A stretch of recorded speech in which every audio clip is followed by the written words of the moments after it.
As a simple little add-on class, I'm going to give you something to try out. Take a song that you're working on and try to find a 4-chord chord progression. I'm going to use one of the most common chord progressions, 1, 5, 6, 4. In C major, it gives us C major, G major, A minor, F major. I want you to play through this chord progression 3 different ways.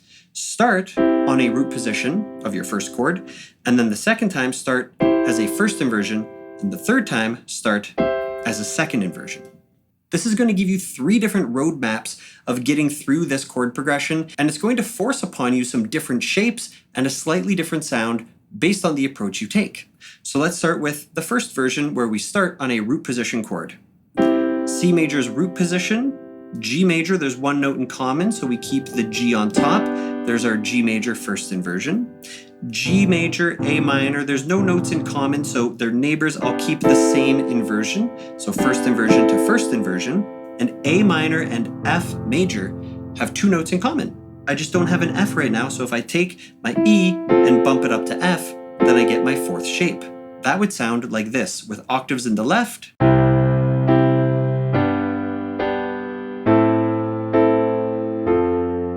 sounds quite nice. Now let's start with the right hand in first inversion. G is still common, so I keep it in the middle. I need a B and a D, so I'll take small shifts to find those notes. Again, G to A, neighbors, no notes in common, so keep the same inversion. And then all I'm missing on the last shape is an F, so I'll pull that bottom note up 1. Now it sounds like this.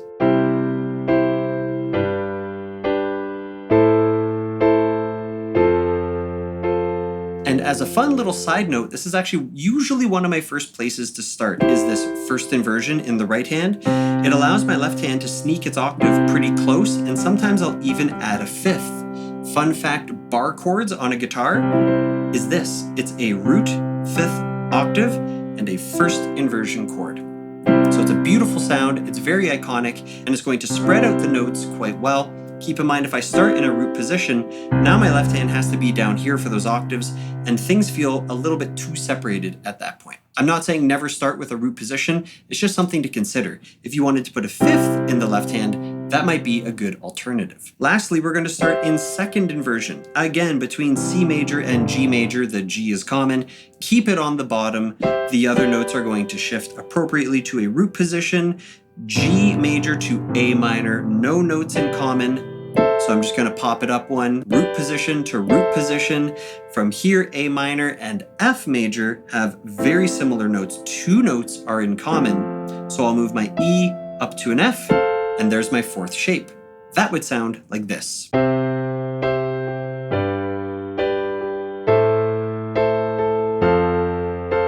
Which also sounds quite nice. Now you'll notice when I start in root position or first inversion or second inversion, it's taking me to different registers on the piano.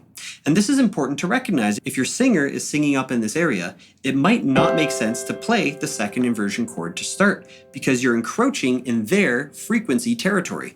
Instead, we'd want to pull a bit lower and let them sing up above our chords. Keep in mind, what is the singer doing? What is the guitarist doing? What ranges are they in, and where can I find a pocket where I can sit my own chord range to complement them? So I challenge you to do this quite often with new material. Whether you break down a verse or a chorus, try out all 3 options. It's going to get you a whole lot better at recognizing inversions and how to lay them out, but also it's going to give you a solution for that song.